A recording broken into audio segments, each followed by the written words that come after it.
সূরা মাইদার 90-91 নম্বর আয়াতে আল্লাহ বলেন, ইয়া আইয়ুহাল্লাযীনা আমানু ইন্নামাল খামরু ওয়াল মাইসিরু ওয়াল আনসাব ওয়াল আজলামু রিজসুম মিন আমালিশ শাইতান।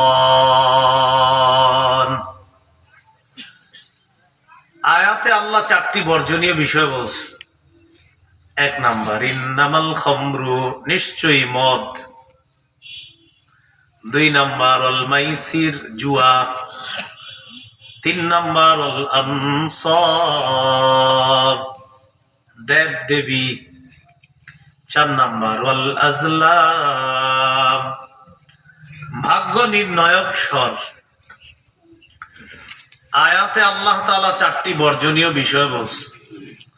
1 নাম্বার মদ, 2 নাম্বার জুয়া, 3 নাম্বার দেব দেবী, 4 নাম্বার ভাগ্য নির্ণয়ক স্বর। এই চারটি বর্জনীয় বিষয় আল্লাহ বলছে। 1 নাম্বার বলছে মদ।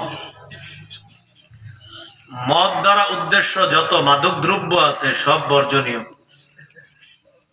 ইয়াবা, বাবা, গাঁজা, হিরোইন, ফেন্সিডিল, আফিম, কানাডা ড্রাই, মাস্তুত, শ্যাম্পেন, ডাইল, ভ্যান গাড়ির চিপা চুপা, চা দোকানের পিছনে, 4-5টা ট্রাকের পিছনে, বাসের চিপায়, টাকার প্যাকেটে হাতের দিয়ে ছড়ার সিন্নির মতো এইভাবে বানায়া আমদানি রপ্তানি সব নিষিদ্ধ। এগুলা কি বলেন সবাই? নিষিদ্ধ, হারাম।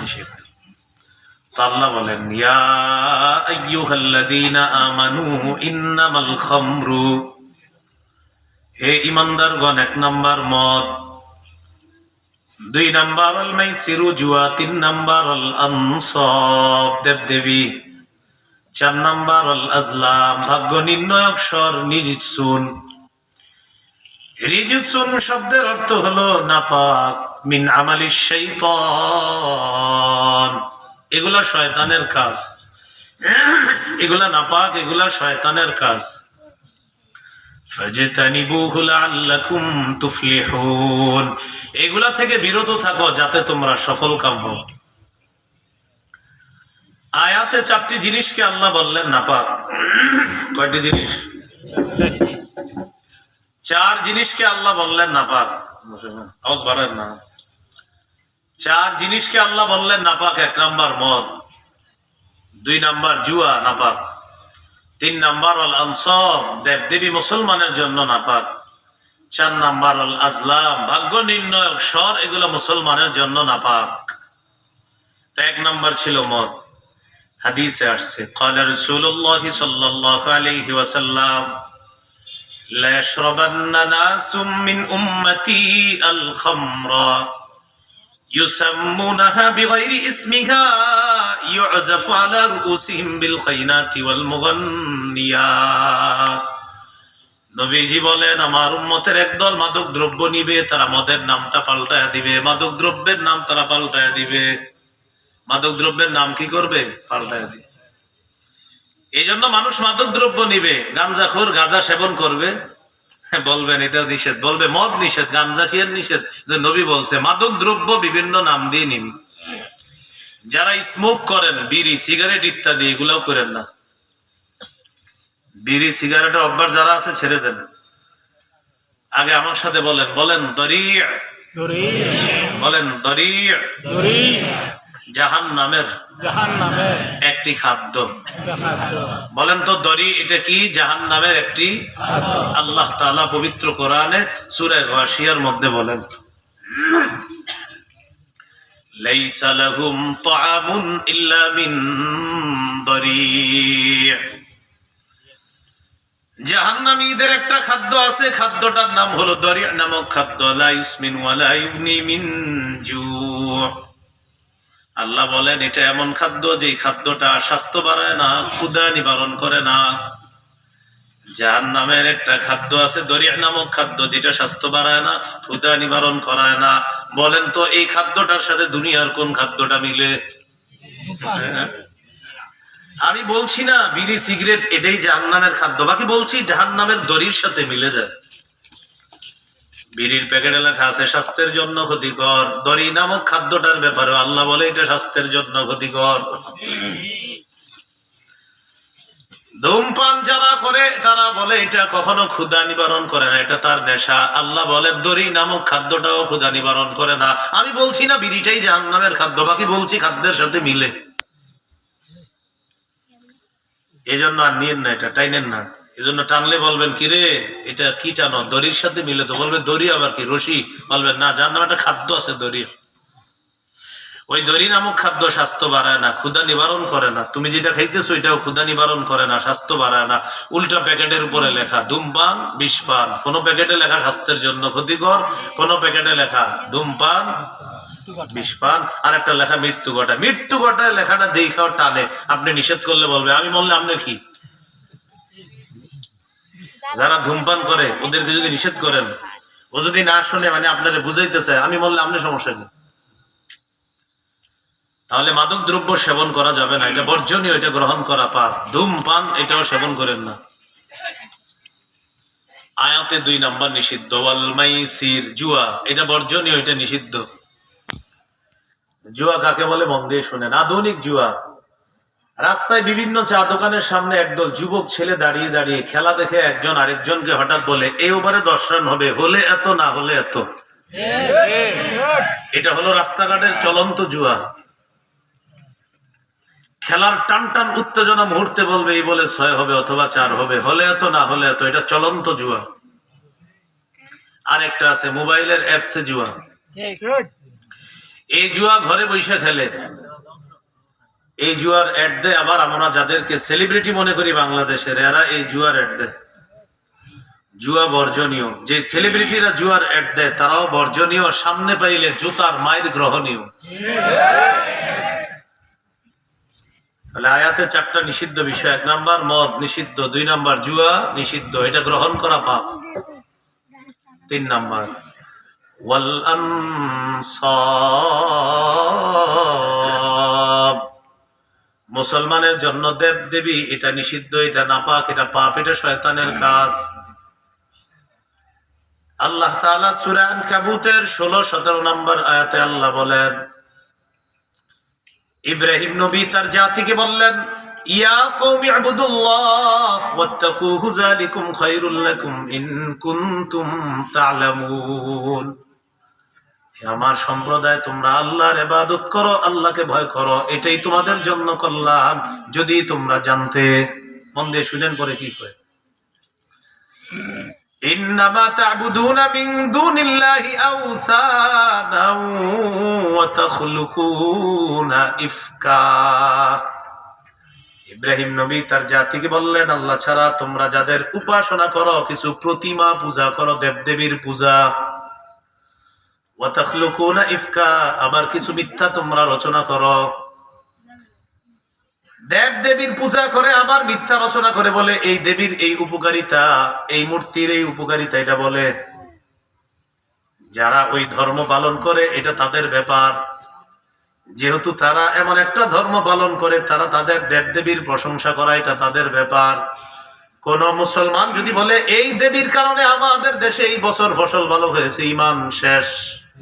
নাউজুবিল্লাহ। ইমান কি জোরে বলেন, ইমান কি? জি, ইমান শেষ। আমি আবার বলছি, আপনার কবরে আমি যাব না, আমার কবরে আপনি যাবেন না। কোন মুসলমান যদি বলে এই দেবীর কারণে দেশের ফসলের এই উপকার হয়েছে, যদি কোন মুসলমান বলে, ইমান শেষ। তওবা করতে হবে, নতুন করে ইমান আনতে হবে। কেন? আল্লাহ কোরআনে বলছে তাখলুকুনা ইফকা, একটা আল্লাহ ছাড়া তোমরা অন্যের উপাসনা করো, আবার কিছু মিথ্যা কথা বানায়ও বলো। এরপরে কি বলে দেখেন, ইন্নাল্লাযীনা তা'বুদুনা মিন দুনিল্লাহি লা ইয়ামলিকুনা লাকুম রিজকান ফাবতাগু ইনদাল্লাহির রিজকা ওয়া'বুদুহু ওয়াশকুরু লা। আল্লাহ ছাড়া যাদের উপাসনা তোমরা করো, তারা তোমাদেরকে রিজিক দেওয়ার ক্ষমতা রাখে না। রিজিক দেওয়ার ক্ষমতা রাখে একমাত্র একজন, তিনি কে? আল্লাহ। ফাবতাগু ইনদাল্লাহির রিজকা, আল্লাহর কাছেই রিজিক চাও। ওয়া'বুদুহু ওয়াশকুরু লা, আল্লাহর ইবাদত করো, আল্লাহর শুকরিয়া আদায় করো। সব দেব দেবী মুসলমানের জন্য এটা বর্জনীয়, এটা করা পাপ। যারা অন্য ধর্ম পালন করে তাদেরকে মুসলমানরা তাদের জানমালের নিরাপত্তা দিবে। যেহেতু আমাদের দেশে সংখ্যালঘু হিন্দু সম্প্রদায়, তারা সংখ্যায় কম। এদেশে বেশিরভাগ মুসলমান সম্প্রদায়। মুসলমানের দায়িত্ব কর্তব্য হিন্দুদের জানমালের নিরাপত্তা দেওয়া, এটা সঠিক। তাদের উপর যেন কোনো আক্রমণ না হয়, তাদের উপর যেন কোনো আক্রমণ না চালায়, তাদের জানমালের নিরাপত্তা দিবে ইসলাম, এতটুকু ঠিক আছে। কিন্তু তাদের প্রশংসা করা, তাদের উপাসনার প্রশংসা করা, তাদের দেবদেবীর প্রশংসা করা মুসলমানের জন্য হারাম। শিরিক যদি করে ঈমান চলে যাবে, নতুন করে ঈমান আনতে হবে। কথা কি বুঝে আসছে? আমার সাথে একটু বলেন, বলেন কিতমির। কিতমির অর্থ খেজুরের বিচির উপরের আবরণ। বলেন তো কিতমির অর্থ কি? খেজুরের বিচির উপরের আবরণটা অনেক মোটা। কত পাতলা? ভালো করে বলেন, কেমন পাতলা? একদম অনেক পাতলা। এবার সবাই মনে রাখবেন, বলেন তো কিতমির অর্থ কি? খেজুরের বিচির উপরের যে আবরণটা, এটাকে কি বলা হয়? 22 পারা 15 নম্বর পৃষ্ঠা, সূরা ফাতিরের 13-14 নম্বর আয়াতে আল্লাহ বলেন, যালিকুমুল্লাহু রাব্বুকুম লাহুল মুলক, তিনি আল্লাহ, তোমাদের রব, রাজত্ব তার। ওয়াল্লাযীনা তাদউনা মিন দুনিহি মা ইয়ামলিকুনা মিন কিতমির, আল্লাহ ছাড়া যাদেরকে তোমরা ডাকো তারা খেজুরের বিচির উপরের আবরণের মালিক না। কি বলে দেখেন, ওয়াল্লাযীনা তাদউনা মিন দুনিহি, আল্লাহ ছাড়া যাদেরকে তোমরা ডাকো, মা ইয়ামলিকুনা মিন কিতমির, আল্লাহ বলেন তারা খেজুরের বিচির উপরের আবরণের ক্ষমতা রাখে না। যারা খেজুরের বিচির উপরের আবরণের ক্ষমতা রাখে না, কোন মুসলমান কিভাবে বলে এই দেবীর এই উপকারিতা, এই দেবীর কারণে ফসল ভালো হয়েছে? অথচ আল্লাহ কোরআনে শিখায়, মুসলমানের আকীদা হলো আল্লাহ ছাড়া যাদেরকে ডাকা হয় তারা খেজুরের বিচির উপরের আবরণের ক্ষমতা রাখে না। তো মুসলমান কেমনে বলে এই দেবীর এই উপকার? বলেন, মুসলমানের বিশ্বাস কি? আল্লাহ ছাড়া যাদের উপাসনা করা হয়, আমাদের আকীদা হলো তারা খেজুরের বিচির উপরের আবরণ যেটা, এটারও ক্ষমতা রাখে না। তো আপনি কেমনে মাইক নিয়ে বলতেছেন এই বছর এই কারণে ফসল ভালো হয়েছে? আল্লাহ আমাদেরকে হেফাজত করেন। 17 পারা 20 নম্বর পৃষ্ঠা আল্লাহ বলেন, ইন্নাল্লাযীনা তাদউনা মিন দুনিল্লাহ লা ইয়াখলুকু যুবাবাহু ওয়ালাউ ইজতামাউ লাহ, আল্লাহ ছাড়া যাদেরকে তোমরা ডাকো তারা সবাই মিলে যদি একত্রিত হয়ে যায়, একটা মাছিও তারা সৃষ্টি করতে পারবে না। ওয়া ইয়াসলুবহুমুয যুবাবু শাইআন লা ইস্তানকিযুহু মিন, আল্লাহ বলেন তোমরা তোমাদের দেবতা দেবীর সামনে যে খাবারগুলা রেখে আসো, কোনো মাছি যদি নিয়ে যায়, তারা সবাই মিলেও একটা মাছিও আটকাতে পারে না।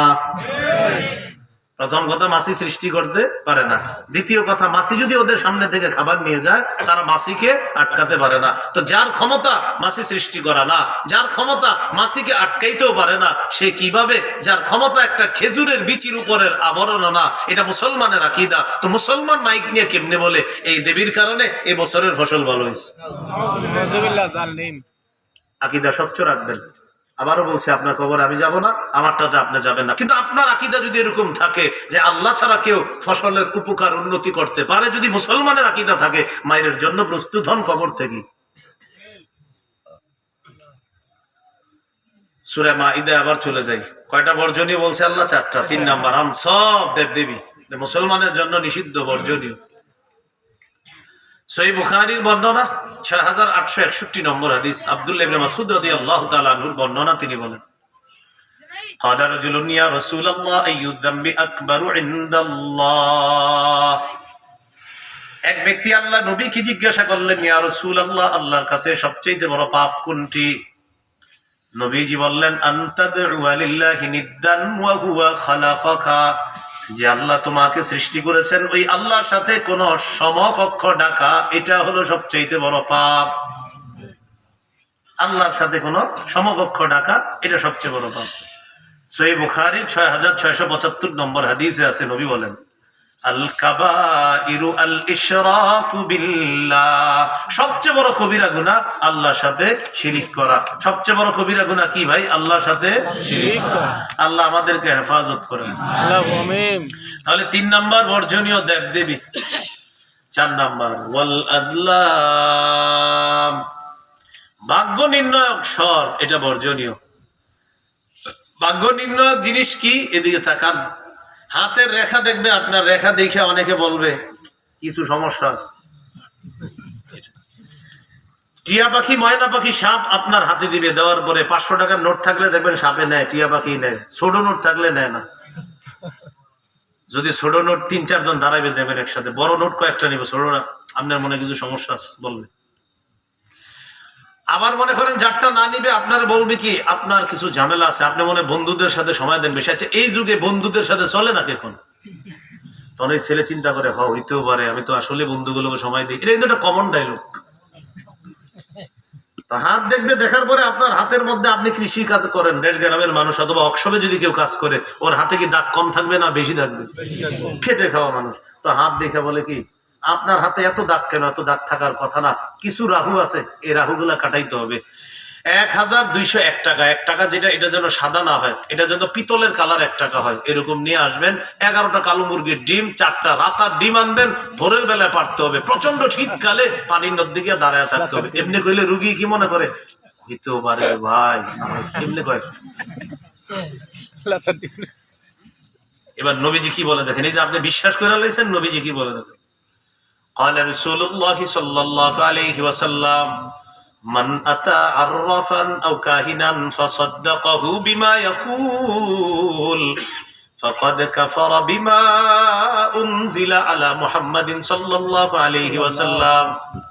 নবীজি বলেন আমার উম্মতের কেউ যদি গণকের কাছে যায়, জ্যোতিষীর কাছে যায়, যাওয়ার পর জ্যোতিষী তাকে যা বলে সে যদি তা বিশ্বাস করে নেয়, আমি নবীর উপর আল্লাহ যা নাজিল করছেন সে পুরা শরীয়তটাকে অস্বীকার করলো। কেউ যদি গণকের কাছে যায়, জ্যোতিষীর কাছে যায়, আর জ্যোতিষী গণক যা বলে এটা যদি বিশ্বাস করে, নবীর গোটা দিনটাকে আপনি অস্বীকার করছেন, যে দিন নিয়ে নবী দুনিয়াতে আসছে। তাহলে বলেন ভাগ্য গণনা মানুষ যেটা করে, এটা বিশ্বাস করা গ্রহণীয় না বর্জনীয়? মূল আলোচনা আবার চলে যাই। আমাদের আলোচনা শুরু হয়েছে সূরা আনামের 120 নম্বর আয়াত থেকে, পাপ ছেড়ে দাও, প্রকাশ্য পাপ, গোপন পাপ। এবার আমরা পাপের মধ্যে 2টা প্রকার বের করছি, যা করতে হবে এটা না করা পাপ, 2 যা ছাড়তে হবে এটা করা পাপ। আমরা ছাড়তে হবে এই পাপটা শুনতেছি, যে যেটা ছাড়তে হবে এটা যদি কেউ করে এটা পাপ হবে। যেমন আমরা 4টি বর্জনীয় বা ছাড়তে হবে জানলাম, এই ছাড়া বিষয়গুলো যদি কেউ করে পাপ হবে। সহিহ বুখারীর বর্ণনা 2766 নম্বর হাদিস। এই হাদিসের মধ্যে আছে قال رسول الله صلى الله عليه وسلم اجتنبوا السبع الموبقات। নবীজি বলেন তোমরা 7টা ধ্বংসাত্মক অপরাধ থেকে তোমরা বেঁচে থাকবা। সাহাবীগণ প্রশ্ন করলেন ক্বালু ওয়া মা হুন্না ইয়া রাসূলুল্লাহ, হুজুর 7টা ধ্বংসাত্মক অপরাধ কি আপনার কাছে জানতে চাই। নবীজি বললেন 1 নাম্বার আল ইশরাকু বিল্লাহ, আল্লাহর সাথে শিরিক করা, এটা ধ্বংসাত্মক অপরাধ, এটা বর্জনীয় অপরাধ। শিরিক করা এটা সবচেয়ে বড় অপরাধ। অনেক মানুষ আছে সারা বছর আল্লাহর ইবাদত করে, বছরে একদিন গাড়ি দিয়ে কার সাথে জানি গ্রুপ বাইন্দা যায়, যাওয়ার পরে আবেগে আরেক জায়গায় আরেকটা সেজদা দিয়ে আসে। যদি জিজ্ঞাসা করেন কাকা আপনিও কি একটা দিয়ে দিচ্ছেন নি, কয়গুলা বুঝবি না, এগুলা তাজিমি সেজদা। কি সেজদা? এখন অনেকে মনে মনে নিয়ে আসছে হুজুর এই কথাটা আপনি কারে কইলেন। আপনাদের এলাকার কেউ যদি এরকম গ্রুপ বাইন্দা অন্য জায়গায় গিয়ে সেজদা দেন, আপনারই কইছি কথাটা। এই জায়গায় কেউ থাকলে আপনি দাঁড়ায় যান, আপনারই কইছি, আপনি দাঁড়ায় দাঁড়ায় পুরো ওয়াজটা করুন। মানে আপনি সেজদা করবেন আরেক জায়গায়, আপনি কইতেছেন আবার হুজুর কারে কইলো, তো আপনারই কইছি। এক আজীব বিষয়। হুজুরে যদি মসজিদে সুদের ওয়াজ করে, 2 জনে বাহিরে গিয়ে ঝগড়া করে, হুজুরে গত 6 বছর বয়ান সুন্দর ছিল, আজকে সুদের ওয়াজটা করলো না। ঘটনা কি জানেন? এই দুইজন বিশিষ্ট সুদখোর। বুঝলেন? সুদের ওয়াজে আপনি সমস্যা হইলো কেন? আপনি সুদ খাননি খালি করেন। হুজুর ডাইরেক্ট খাই না, এমনি একটু সমস্যা তো আছে, তো ওয়াজ তো আপনারই করছে। আর যদি বলে আপনি সুদ না খান তো আপনার লাগলো কেন কথাটা?